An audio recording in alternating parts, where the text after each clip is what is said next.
All right, it is time for chapter 2 from the book Thanksgiving on Thursday, Magic Treehouse, from the Magic Treehouse series. It is number 27.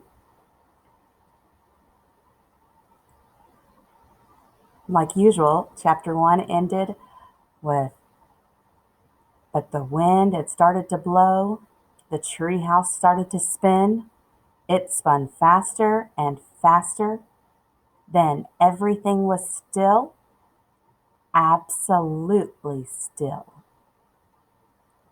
That brings us to chapter 2. Shh. Jack opened his eyes. Bright golden sunlight poured into the treehouse. The air felt crisp and cool.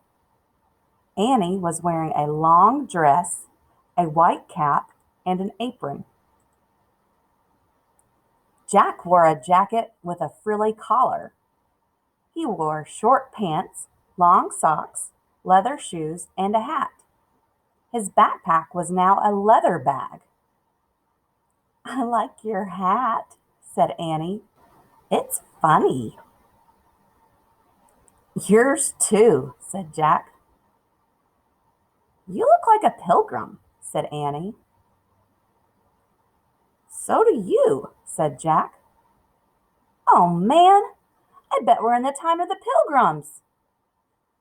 He and Annie scrambled to the window. The treehouse had landed in a tall oak near the edge of a forest. Red and yellow leaves rattled in the cool breeze. Past the forest was a small village, and past the village was the ocean. "It looks like where the pilgrims lived," said Jack. "We studied it in school." He opened the research book and found a picture of the village by the sea. He read aloud, "In 1620, a group of 102 passengers sailed from England to America on a ship called the Mayflower. Many of the people on board wanted freedom of religion. They wanted to worship God in their own way, not the way the King of England made them. Others wanted to find a new life in a new land. Today, we call all the people who sailed on the Mayflower pilgrims." "Yes," said Annie. Jack read on. "The pilgrims wanted to settle near New York, but a storm blew their ship north. They landed in a bay on the coast of what is now Massachusetts. 6 years before, Captain John Smith had explored the coast. He had named the bay Plymouth." "Plymouth?" said Annie. "That's where the first Thanksgiving was." "Oh man," Jack smiled. "So that's the feast." "Wow," said Annie.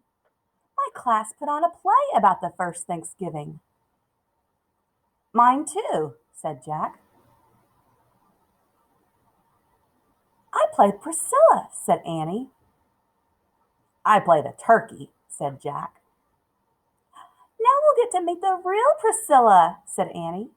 "And Squanto and Governor Bradford and Miles Standish. Come on."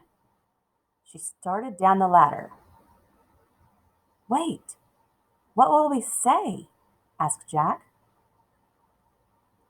"We'll just tell them hi and stuff," said Annie. "Are you nuts?" said Jack. He put the book into his bag. "They won't understand who we are. We need a plan." He slung the bag over his shoulder and hurried down the ladder after Annie. "Listen, we need—" Jack started. "I know, a plan," said Annie. "But first, let's get closer to the village and just watch." "Okay," said Jack. "But we can't let anyone see us. We have to be careful and quiet." He and Annie started walking carefully through the woods. But they did not walk quietly. The autumn leaves crunched and crackled under their leather shoes. "Shh," said Jack. I can't help it, said Annie.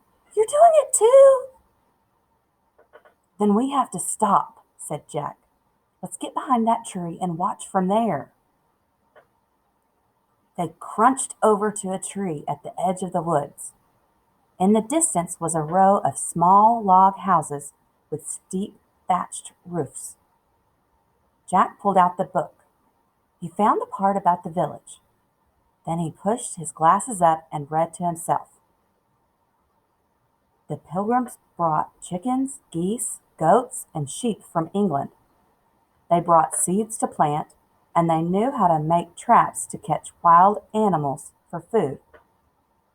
But they could not have survived without the help of a Wampanoag Indian named Squanto. Squanto taught them how to grow corn. Hi, you, Annie whispered. Jack looked. Annie was talking to a skinny yellow dog. The dog was sniffing a tree near them. Don't let him see us, Jack whispered. Why? Said Annie. The dog looked at them and barked. That's why, said Jack. The skinny dog barked again and again. Two pilgrim men ran from the other side of the houses. Then more pilgrims appeared.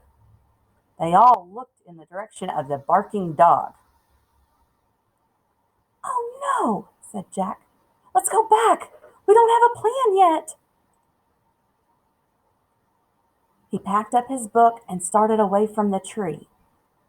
Suddenly, something tightened around his ankle. A tree branch snapped. Ah! Jack shouted as he was jerked up into the air. Oh my goodness. Jack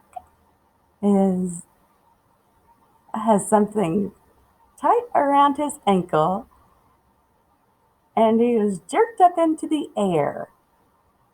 Oh, wow. We will continue tomorrow with this